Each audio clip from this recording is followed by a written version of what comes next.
Muy bien, gracias amigos por estar con nosotros en un nuevo encuentro con la ciencia y la ingeniería. Esta vez estamos con el ingeniero Rodolfo Samayoa, un gran ingeniero, miembro de la Academia de Ingeniería del Perú, doctor honoris causa de esta importante universidad.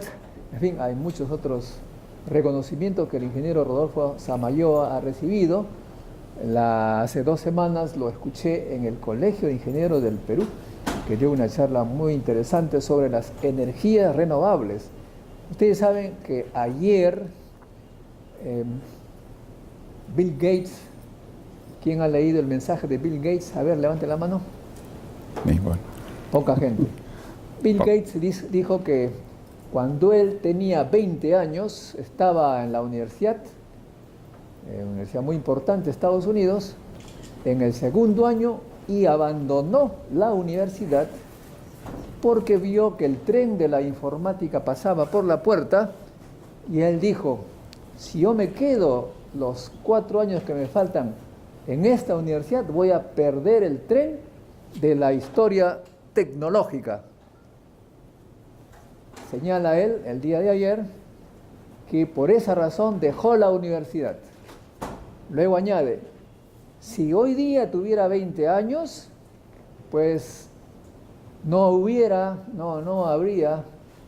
o no escogería la misma carrera para avanzar. Sería más bien la inteligencia artificial en primer lugar, las energías renovables en segundo lugar y ciencia de la vida en tercer lugar. Bueno, acá tenemos entonces con el 2, la ingeniería de la energía.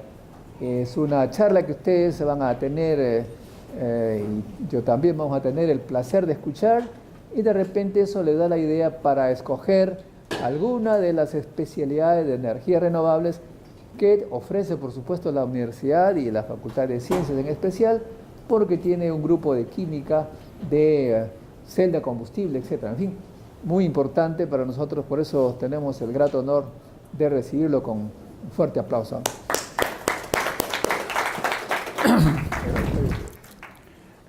Muchas gracias, apreciado Modesto. Es un placer encontrarme en nuestra casa mater, nuestra alma mater. Digo nuestra porque cuando yo regresé del extranjero, donde había estudiado 5 años, a Perú regresé en 1966 y en el 67 comencé a enseñar en la UNI. Entonces, cuando me otorgaron el doctor honoris causa aquí en la UNI, que lo llevo con mucho orgullo, me recordaron, cuando leí el rector mi trayectoria profesional, que en la UNI había enseñado 40 años, 6 meses y 23 días. Entonces, toda una vida, siempre dedicado a la educación. Por eso, me alegra mucho compartir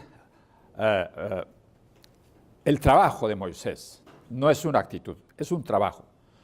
Un hombre respetado en la ciencia, en Perú, y obviamente comparto en esta facultad lo que nosotros como ingenieros hacemos utilizando la herramienta de la ciencia y la innovación tecnológica. Entonces,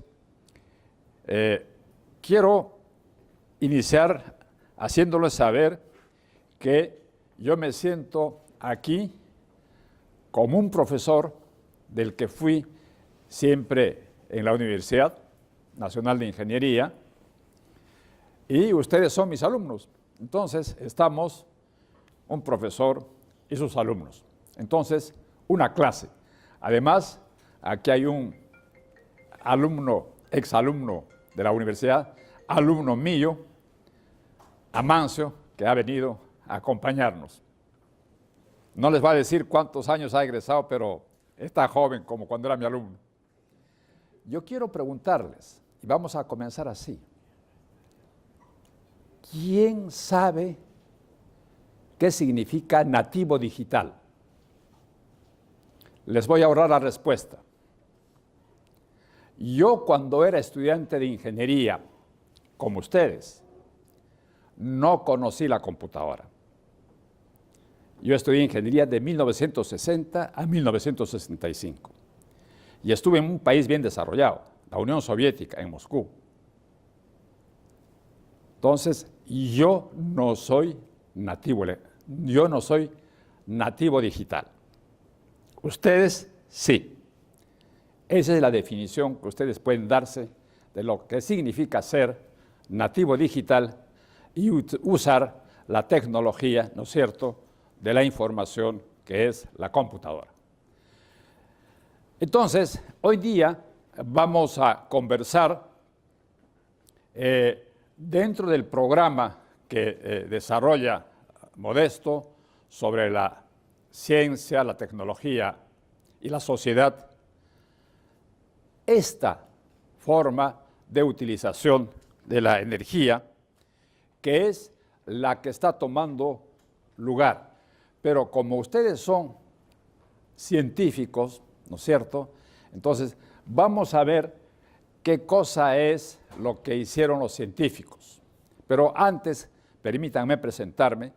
Ahora yo trabajo en esta compañía, es un grupo que es especialista en energía solar y trabaja en este rubro a nivel internacional en diferentes instalaciones y tipos de plantas y está asociada o es partnership, lo que se llama en inglés, con importantes empresas que dominan tecnología de todos los tipos, que son los que soportan las instalaciones y la infraestructura para generar electricidad, pero con energía solar.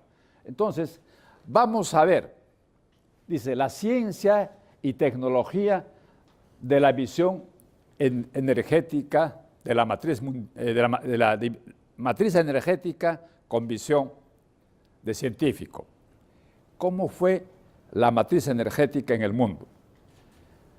La ciencia, cuando aparece una gran demanda y creciente de la energía eléctrica, comienzan a producirla. Y las que responden más rápido son las centrales termoeléctricas y fundamentalmente las de carbón. Entonces, cada vez la tecnología ofrece plantas más completas, ¿no es cierto? Y hay un desarrollo tan importante y de un nivel que se había logrado en muchos años hasta 260 megavatios por unidad, ¿no es cierto? Hay un break a finales de 1900 y a inicios de 1990 y se pasa hasta 900 megavatios. Entonces, quiere decir que las centrales termoeléctricas comienzan a hacer su presencia y respondiendo a la creciente demanda de electricidad. Pero lo hacen en estas condiciones. Estas son las ciudades industrializadas. Y como esto ya está tocando las exigencias ambientales, entonces también la tecnología aparece y a la salida de los calderos se pone esta batería de purificación de los gases con desulfurización, con reducción del NOx, etc. Y filtros, y al final estas plantas que operan de esta forma comienzan a trabajar en esta otra, mucho más amigable con el medio ambiente, pero no eliminan la contaminación. Entonces, esas plantas termoeléctricas que usan carbón, que usan petróleo, ¿no es cierto?, crean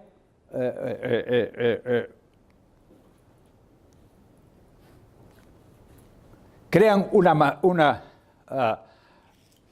poderosa actividad económica. Las inversiones en la explotación de carbón y petróleo y gas natural tienen exactamente estos 5 eslabones en su cadena de producción. Son recursos que se exploran, se extraen, se producen, se tratan, se transporta hasta el consumidor, que en este caso es una central termoeléctrica. Exactamente el mismo circuito económico y tecnológico tiene el petróleo, se explora, se extrae, se transforma, se trata, se transporta hasta el consumidor, hasta una central termoeléctrica, y exactamente tiene el gas natural como circuito de poder económico y tecnológico. Entonces, cuando se hace un análisis en los años 1995, se muestra lo que ocurrió. Es decir, ¿qué ocurrió? Que aquí en los años 1900, ¿no es cierto?, si ustedes ven en la línea, en el área roja, prácticamente hace ver de que el 100% de la generación de electricidad era en base a carbón. Y en los 1900, cuando aparece el boom petrolero, aplasta el carbón y comienza a reemplazar en las centrales termoeléctricas. Hasta ese entonces, cuando aparece el boom petrolero, el gas era un enemigo de los petroleros, porque lo venteaban o lo quemaban. Esa era otra de las formas de contaminación irresponsable.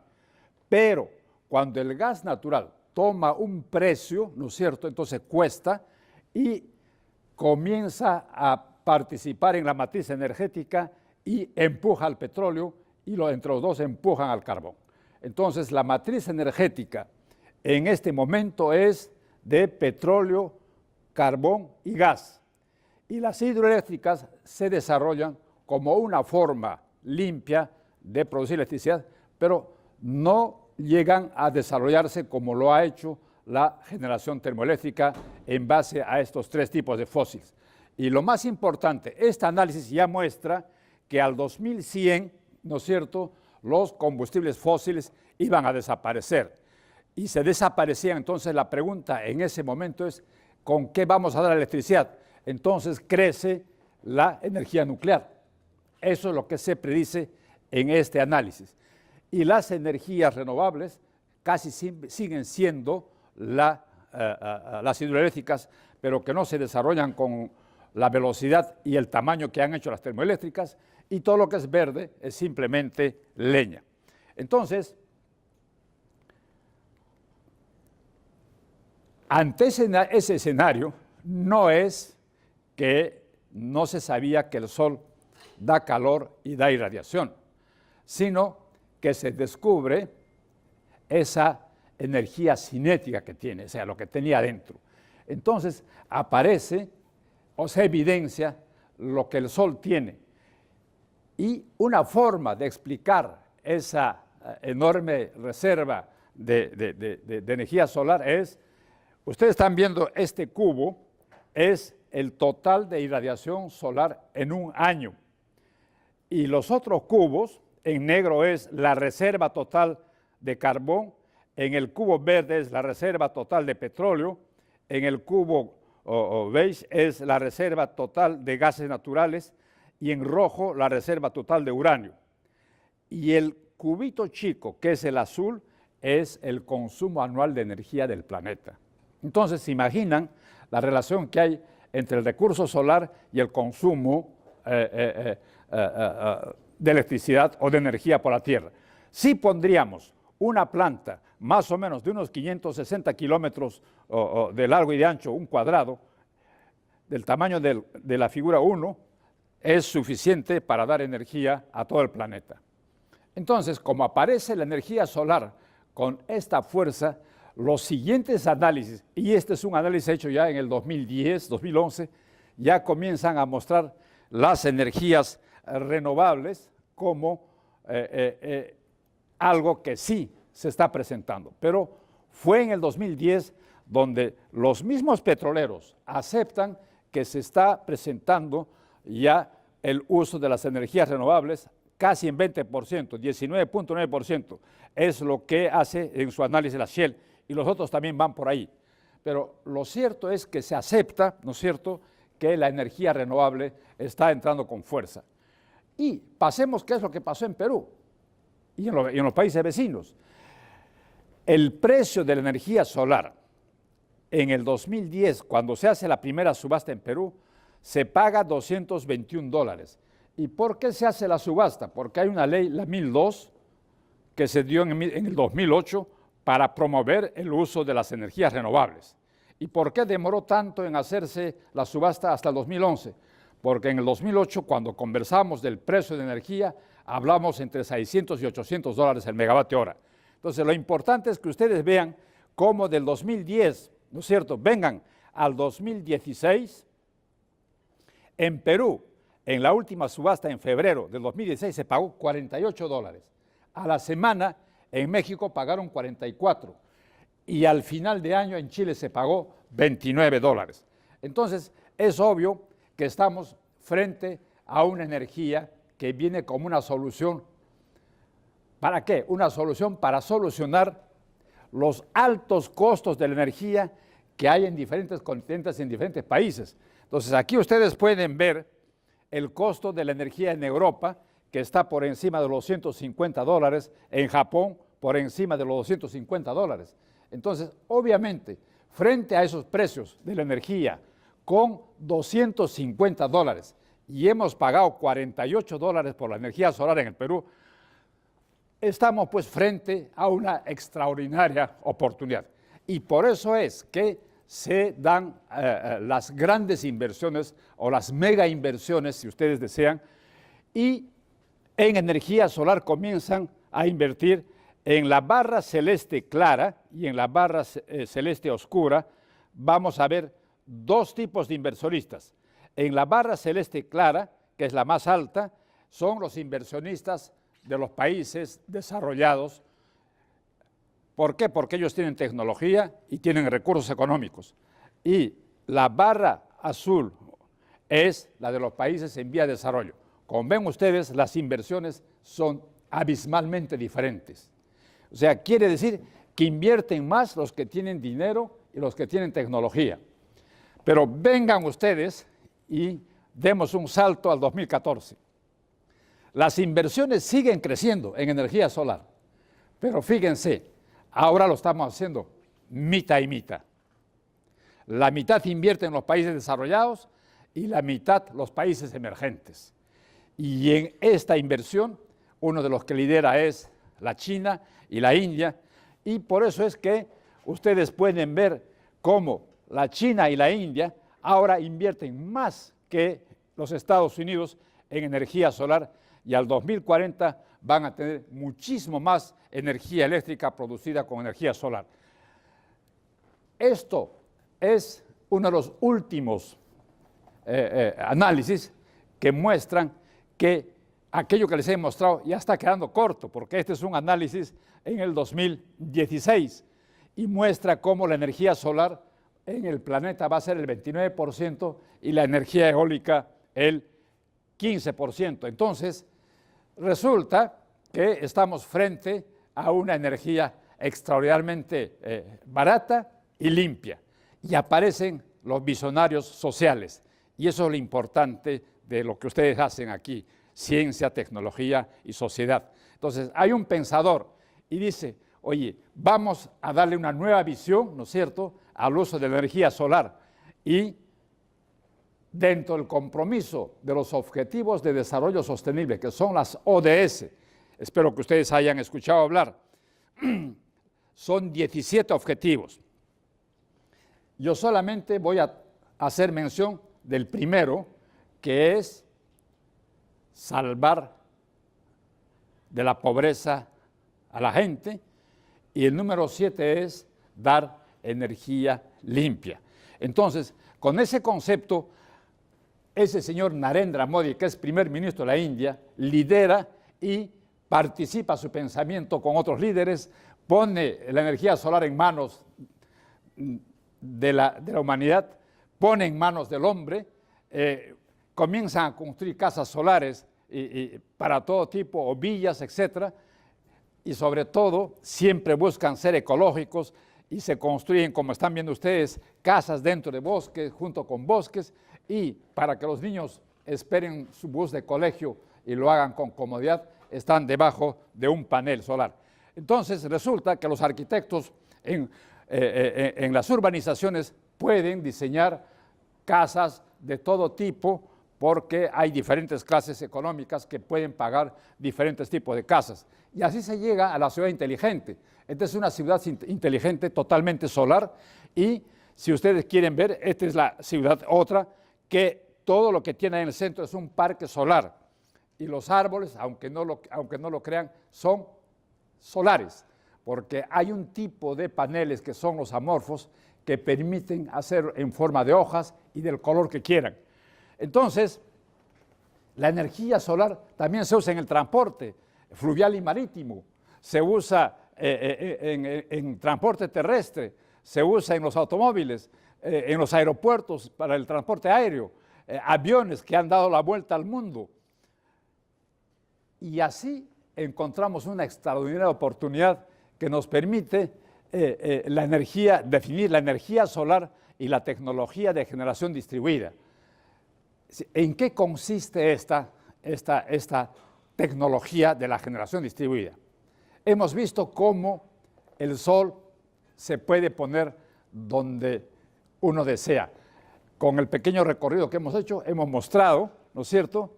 Y ahora vamos a ver un ejemplo de cómo, cuando me pidieron para los ganaderos en la Feria Nacional de Ganadería, les mostrara si con energía solar podían regar los pastos en altura. Entonces llevé estos dos paneles de 300 watts cada uno y están conectados a una bomba de 0.5 HPs y con una batería y un inversor.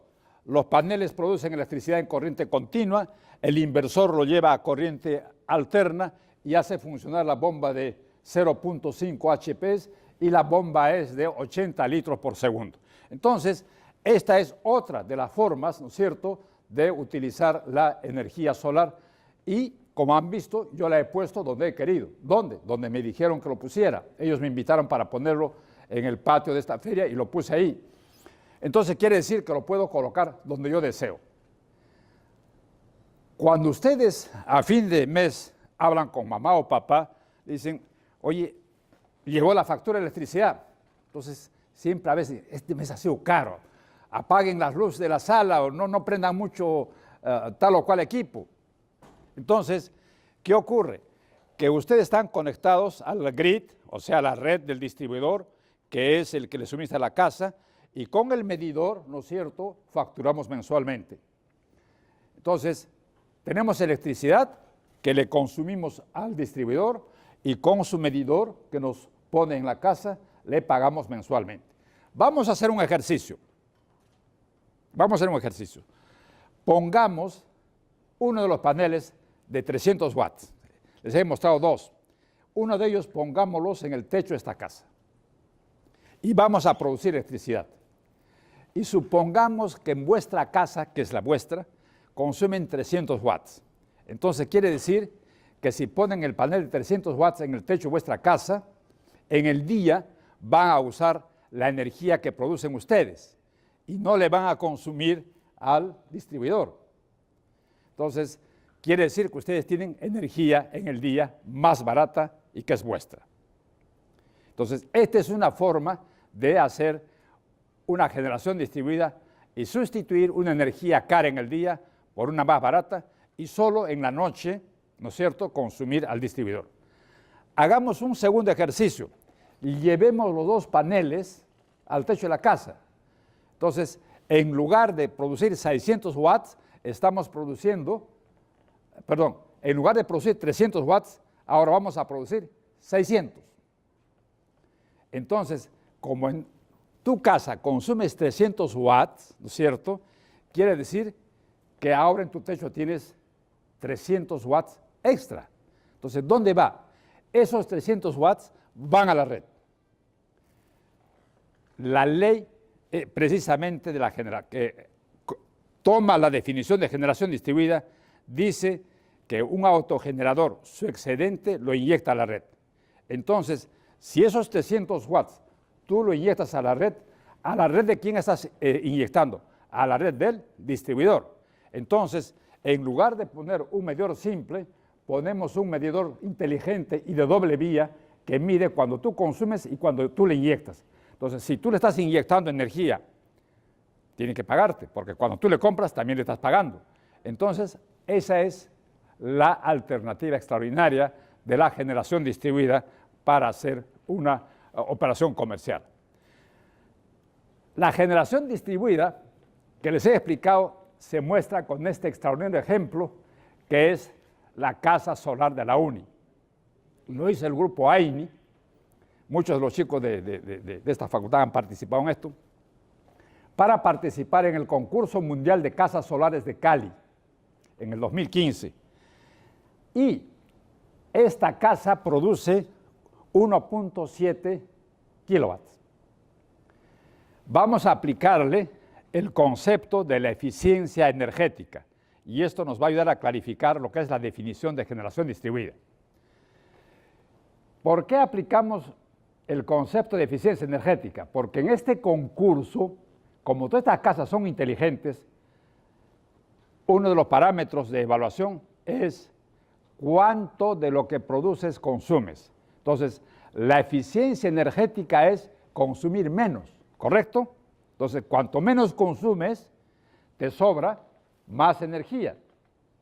Entonces, esa mayor energía que te sobra, tú lo estás inyectando. Estas casas se conectaron al sistema de distribución de Cali, o sea, han estado conectados al sistema nacional de Colombia.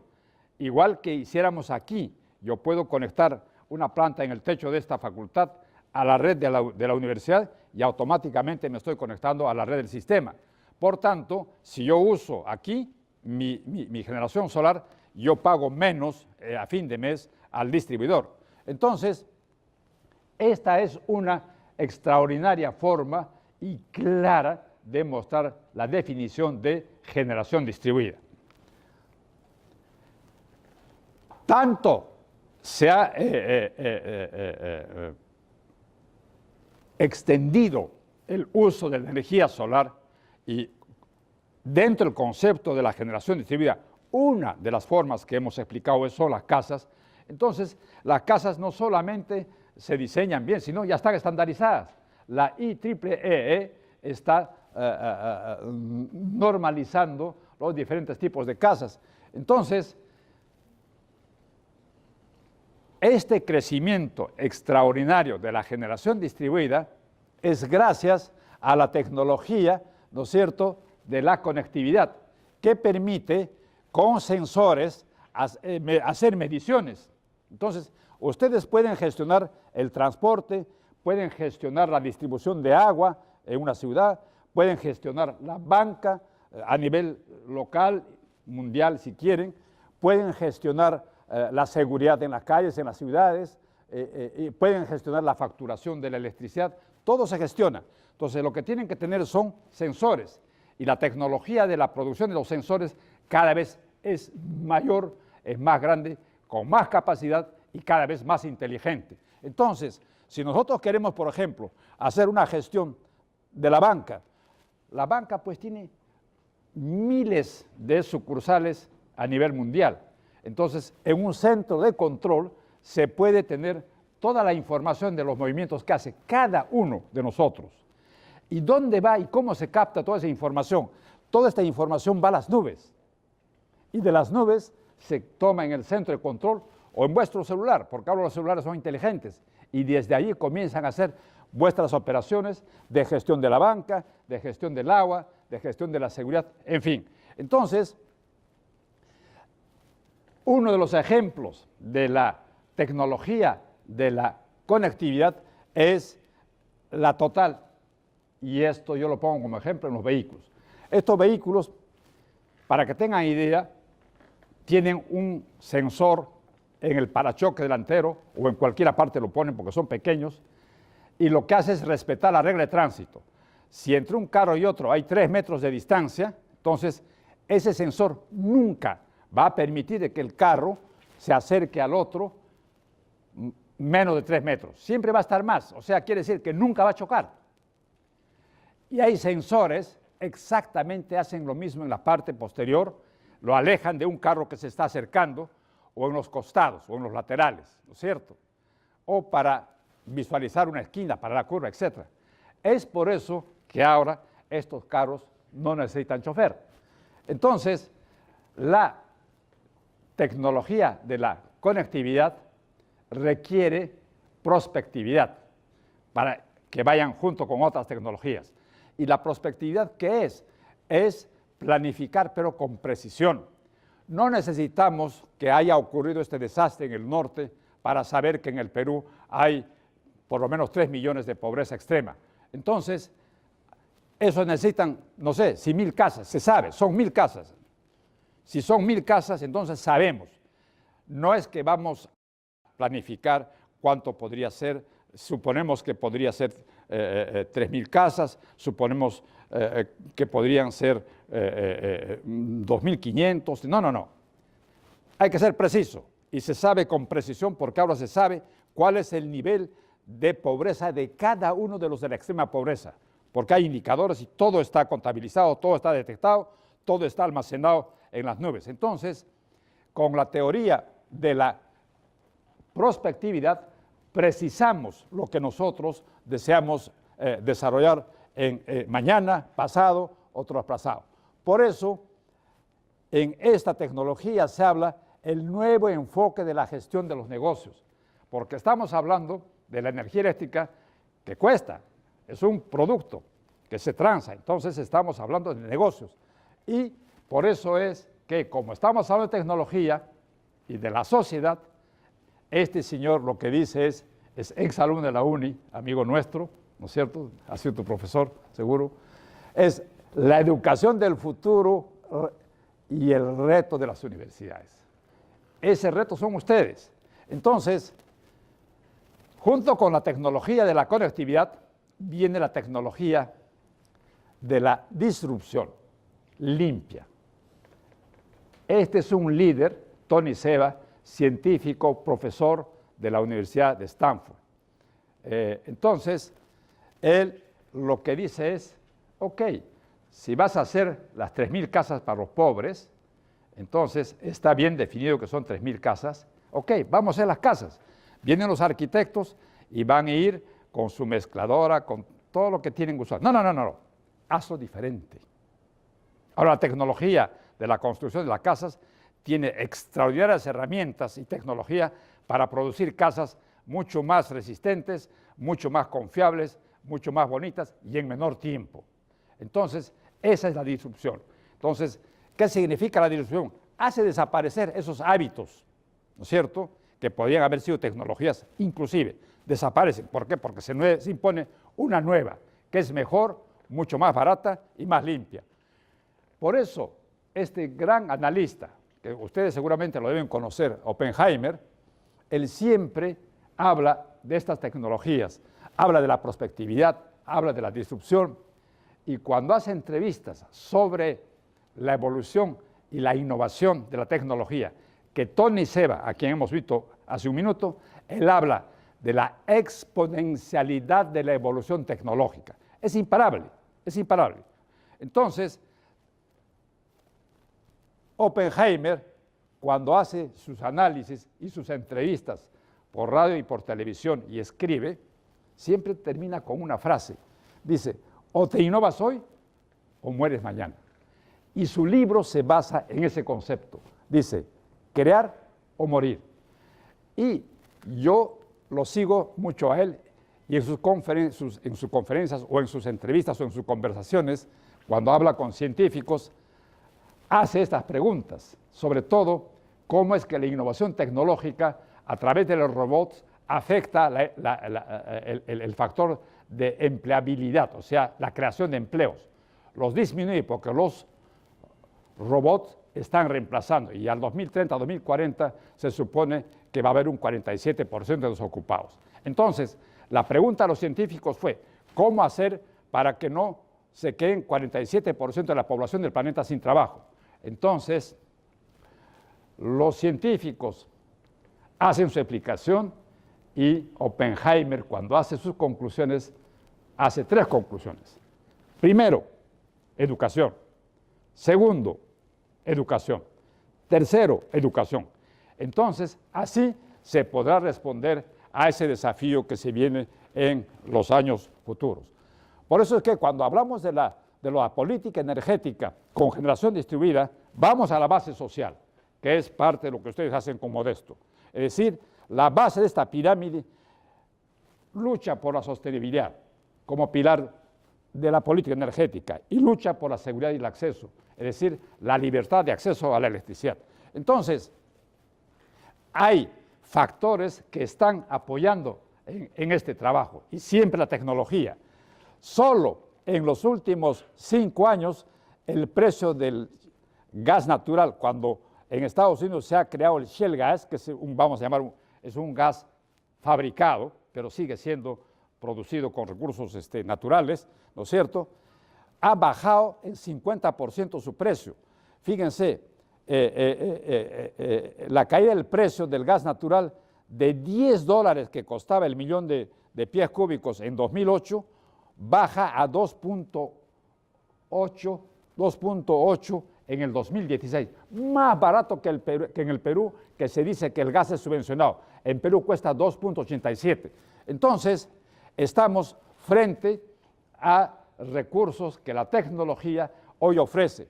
Por otro lado, ¿la energía solar se puede almacenar? Sí, y aquí hay una extraordinaria también acción de la tecnología que hace que las baterías para los vehículos que costaban $500 en el 2009, bajan en el 2010 a $500 por kilowatt hora almacenado.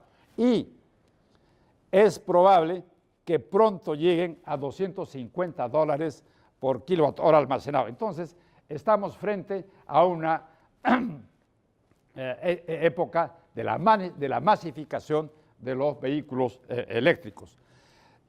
Solo el usar tecnología inteligente en iluminación podría ahorrar al 2020 $100.000 millones. Y por otro lado, si se van a desarrollar con la velocidad en que está yendo las baterías que pueden permitir almacenar energía, no solo en los carros, sino en vuestra casa, en aquella casa a la que le han puesto los paneles ustedes, porque van a comprar baterías con $150 por kilowatt hora de almacenamiento. Entonces, estamos frente a una extraordinaria alternativa científica y tecnológica, y por eso vamos a ver ahora qué modalidades ofrece la generación distribuida con energía producida por el sol. Entonces, es esto, hay casas solares. No necesitamos decir que la casa se construya para que sea solar. No, no, no. A las actuales se convierte en solar y se convierte en inteligente, como la casa que hemos visto de la UNI, del grupo AIN. Entonces, vemos cómo en el caso de Perú hemos distribuido la energía solar para producir electricidad en el desierto de la zona de Arequipa, cerca de una subestación eléctrica. Si está cerca de una subestación eléctrica, no están pagando en la línea de transmisión, por tanto, ya la producción, que es de bajo costo por ser solar, no requiere invertir en una línea de transmisión. Entonces, estas son las ventajas que ustedes encuentran de estas dos centrales en Perú, las primeras que se instalaron en el 2011, que les he comentado, ambas están cerca de la subestación. Con la generación distribuida podemos producir casas del diseño y del confort que deseen, o podemos producir agua en el campo donde quieran regar ustedes la chacra, jardín, etc. O recuperar containers para hacer casa para los pobres, no solamente con energía solar, sino también con un panel térmico que le permite calentar agua. O tener una planta de electricidad portátil. Esta planta es un panel solar que se dobla y entra en ese maletín. Pero ese maletín es para primeros auxilios, es de los médicos. Entonces quiere decir que un médico viaja con su planta termoeléctrica, si quieren con su grupo electrógeno, ¿no?, que en este caso es un panel solar, y lleva todos sus aparatos de resucitación, etcétera, etcétera, etcétera. Entonces los primeros auxilios también permite usar la generación distribuida si se quiere producir energía con el sol. Y otra de las formas como se ha expandido el uso del sol para producir electricidad es con los famosos jardines solares. Prácticamente son árboles, ese es el concepto, son jardines solares. Cada cada mesa es un conjunto de 80 o 90 o 100 paneles y se ubican de manera que capten mejor la irradiación y generalmente 25 grados es uno de los más óptimos. Y al mismo tiempo, esos paneles que hemos instalado podemos hacer que sigan al sol. Entonces, este panel que está en el lado derecho mío es un panel que sigue al sol en una sola dirección.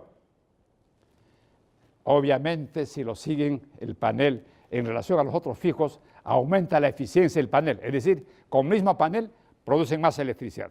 Ahora hay otro. Este es un panel que tiene movimiento de 360 grados. Entonces lo puede seguir al sol en todas las direcciones. Obviamente, con el mismo panel, ustedes van a tener mucho más electricidad. Entonces, las fábricas, en lugar de usar su techo solo para protección o lo que se desee, se usa para poner una planta de producción de electricidad. No interesa cuál es la forma del techo de la planta. Aquí tienen ustedes dos plantas que han construido energía, han construido paneles solares para poner en sus techos y producir electricidad. Y aquí tienen una pequeña planta solar, mediana vamos a llamar así, y aquí tienen una grande, inmensa. Hay plantas de 500, 1000, 2000, 3000. En la India, Dholera, está proyectada para tener 4700 megavatios. Entonces, todo esto permite convertir a las ciudades en inteligentes, y eso es lo que está ocurriendo. Supongamos, este es un desarrollo de Cisco, que es un experto, especialista, empresa en tecnología de la comunicación, en Perú es SCNet. Vamos a aplicar este concepto de ellos, de la ciudad inteligente, por un momento al Perú, y vamos a ponernos en el SEIN, ¿no es cierto? El SEIN es el Sistema Eléctrico Interconectado Nacional, ustedes lo conocen. Entonces, ¿quiénes son los actores del SEIN en el Perú? Los generadores térmicos o hidráulicos y también los distribuidores. Obviamente, entre los generadores y los distribuidores están los transmisores, entonces hay líneas de transmisión. Entonces, esos son los actores del sistema eléctrico interconectado. Pero como hemos dicho que en Perú ya se han instalado plantas solares, entonces son esas, que también están conectados al sistema.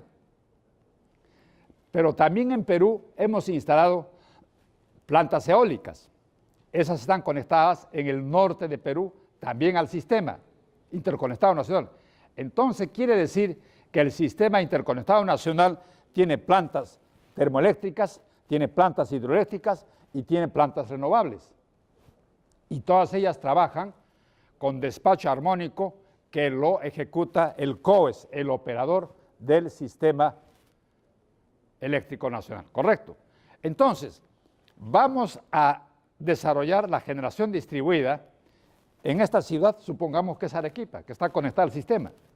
Entonces, los edificios de Arequipa los convertimos en solares, las casas también, las viviendas, inclusive las viviendas que están fuera. Y como todas ellas están conectadas a su distribuidor, entonces quiere decir que automáticamente quedan conectadas al sistema. Entonces, esta es una forma, ¿no es cierto?, de generar energía limpia para las ciudades. Las ciudades inteligentes obviamente son hechas en base a esta tecnología, que es una de las extraordinarias oportunidades que tiene la humanidad. Por eso es que Corea nos puede mostrar grandes adelantos con ciudades inteligentes de gran tamaño. Esta es una ciudad inteligente de 60.000 habitantes, pero aquí van a trabajar 300.000. Entonces, no solamente es una ciudad para vivir, es una ciudad para trabajar, para hacer negocios, etc. Y como ustedes están dentro del programa de la ciencia, la tecnología y la sociedad, entonces a ese señor que les he mostrado, Narendra Modi, él mismo lidera su programa del uso de la energía solar y tiene una frase extraordinaria. Él dice, yo lucho contra la pobreza con energía solar. Y eso es lo que está haciendo Narendra Modi en la India. Va a instalar 100 gigavatios, 100.000 megavatios de energía solar, ya están trabajando en eso, y 100 ciudades inteligentes. Solo una de ellas, Dholera, va a tener 4.700 megavatios de capacidad con generación de plantas solares. Entonces, siendo así, estamos frente a una realidad y este programa de Narendra Modi es al 2022, entonces no está muy lejos. Y este gran hombre que dice voy a luchar contra la pobreza con energía solar, también crea un programa que es extraordinario, traducido en inglés, los hindúes hablan inglés, entonces traducido al español sería Madres Solares. Y la India trabaja con este programa e invita a madres pobres de todo el mundo, y han ido las madres peruanas. Estas madres peruanas han aprendido a ensamblar su panel para producir electricidad, operan la producción de su electricidad y saben de mantenimiento. Entonces, con eso, fíjense ustedes cómo han construido sus paneles, ahí tienen varias mesas de paneles solares que les permite hacer un uso extraordinario de la energía solar. Entonces, ¿qué debemos hacer? Gestionar la universalidad de la generación distribuida. Lo que acabamos de explicar no tiene límite. Pueden poner la planta del tamaño que quieran. Pueden ponerla donde ustedes deseen, en el jardín, en vuestra casa. Pueden ponerla a la tensión que deseen, a la tensión de la casa o a la tensión de la red. Hay equipamiento para hacer todo ese tipo de cambios. Pueden poner en cualquier tamaño, o sea, no hay límite. Entonces estamos con una tecnología que no tiene límite alguno. ¿Qué hacer? Con prospectividad sabemos que tomando como base en 1980 al 2030 el planeta va a subir de 4.300 habitantes que tenía a 8.100 millones de habitantes. Entonces, es obvio que la demanda de electricidad va a crecer. Justo en las cifras en amarillo, ustedes ven cómo el crecimiento poblacional de 4.000 a 8.000 millones demanda energía en el 2030 260%. Entonces, ¿qué ocurre? Si nosotros vamos a necesitar más energía eléctrica, entonces, ¿qué va a ocurrir? Al crecimiento de la población le sigue el crecimiento del consumo o la demanda de energía eléctrica. Pero eso que acarrea que los recursos se comienzan a extinguir, lo que hemos dicho al inicio, el petróleo se acaba, el gas natural se acaba, el carbón se acaba. Y por otro lado, consumiendo esos combustibles fósiles, aumentamos el CO2, que es precisamente lo que ataca el medio ambiente. Entonces, vayamos a decir de que los recursos no renovables, si se están agotando y están contaminando, vamos por las energías renovables, y son las que están creciendo, que además tienen una virtud extraordinaria porque ayudan al planeta, porque disminuyen la producción de CO2. Y probablemente las acciones más vinculadas a nosotros son estas. Hay que educar, pero hay que educar con tecnología prospectiva y disruptiva. Hay que crear las habilidades en los nativos digitales que son ustedes. Innovar la legislación.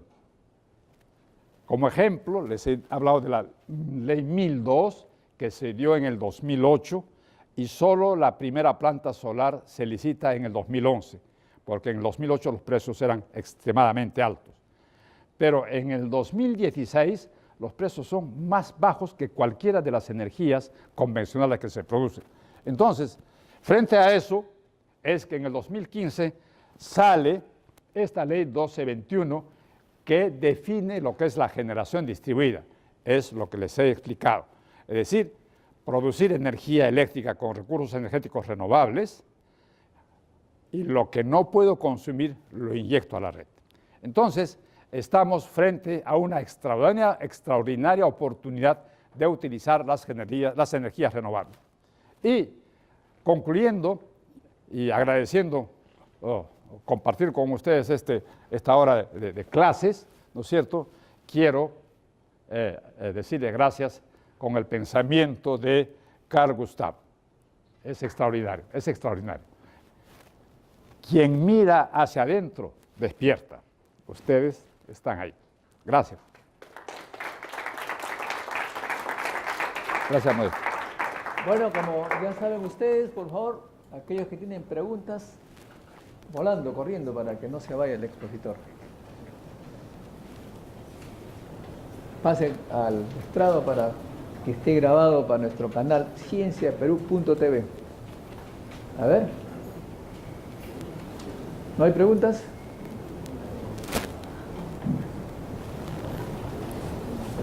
Pase usted acá, pase. Bueno, Se presenta usted y su... En primer lugar... Pues no, por acá tiene que salir su nombre, su... En clase siempre compartimos mucho, el profesor con los alumnos. Nombre, dedicación, pregunta. Muy bien. Acá sí, Bueno, el micro en está acá. primer lugar, quiero felicitar al doctor Samayoa por su brillante exposición. Al doctor Samayoa lo conozco hace mucho tiempo, lo conozco desde que ha estudiado en la Unión Soviética. Y el tema tratado hoy día es muy interesante. Yo también he estudiado en la Unión Soviética, soy ingeniero civil, doctorado en tecnología, aplicada a la construcción, vamos a decir. Entonces es un tema muy interesante. Yo tengo, digamos, 3 preguntas. La primera pregunta sería, ¿qué otras formas de energía cósmica, aparte de la energía solar, existen? O se tiene perspectiva para su aplicación. La otra pregunta es si este sistema de producción de energía solar es aplicable en cualquier lugar del Perú, por ejemplo en Lima. Y la tercera pregunta es, en vista del intenso crecimiento de circulación de ondas, supongo electromagnéticas, ¿de qué manera afecta o no a la salud humana? Son 3 preguntas que me gustaría, Rodolfo, nos respondiera. Muchas gracias. Encantado. La primera, no hay límite. No hay límite de tamaño, no hay límite de forma, se puede colocar en cualquier lugar la energía solar. Y cuando hablamos de energía solar, estamos hablando de las energías renovables. Entonces, la pregunta es si hay otro tipo. Sí. A pesar de que está definido en Perú las energías renovables, pero se ha definido como energía renovable, además de la solar, está la eólica, la geotermia, la biomasa y la marítima. Entonces, yo prefiero que como ingenieros o como científicos aceptemos justamente lo que ustedes conocen, el desarrollo de la tecnología.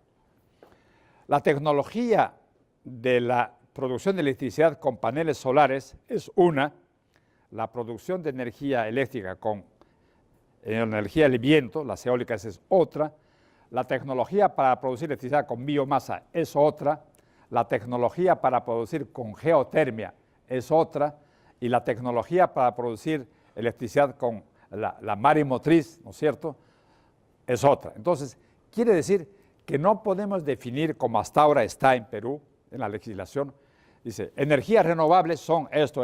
Sí, sí son, pero cada una es diferente. No podemos tratarla, ¿no es cierto?, de la misma forma, porque cada uno tiene su propia tecnología. Entonces, desde ese punto de vista, yo creo, sí, hay diferentes tipos de tecnologías renovables que hacen un universo más grande y hay mayor escogencia. La segunda pregunta es en relación a si hay alguna interferencia, ¿no es cierto?, de algunos rayos o la presencia cósmica, ¿no es cierto? Sobre todo vamos a hablar de ondas. El Sol tiene una virtud. que permite atravesar y con mucho cuidado. Claro que cuando se ha disminuido la capa de ozono, la irradiación solar comienza a ser un poco más fuerte y no es la temperatura o la irradiación a la que, por ejemplo, el cuerpo humano está muy acostumbrado. Tiene que protegerse un poco. Por eso los chicos al colegio van con sombrero. Entonces, lo importante señalar aquí es lo siguiente. En el caso de los paneles solares, lo que estamos utilizando es la irradiación solar. Y la irradiación solar tiene una extraordinaria vía y va en función de la posición del Sol. O sea, atraviesa a todos. Atraviesa a todos. Esa es la ventaja. No tiene nada que le impida.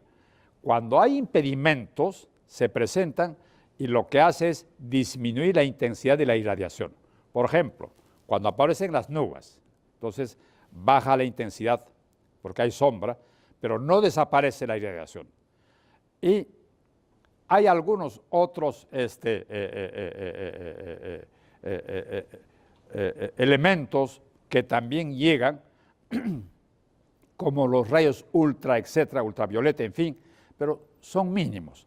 Y lo que hace la tecnología ahora más bien es no solo usar la irradiación para producir electricidad, sino, por ejemplo, usar también la ultravioleta que traen los rayos. Entonces, más bien por el contrario, la energía solar en esa forma permite con tecnologías utilizar algunos de estos elementos, haciendo posible que la energía producida por los paneles solares sea mucho más limpia y más amigable con el medio ambiente.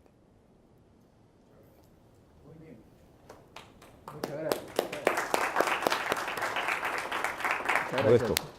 Muchas gracias. Ha sido un placer estar con ustedes.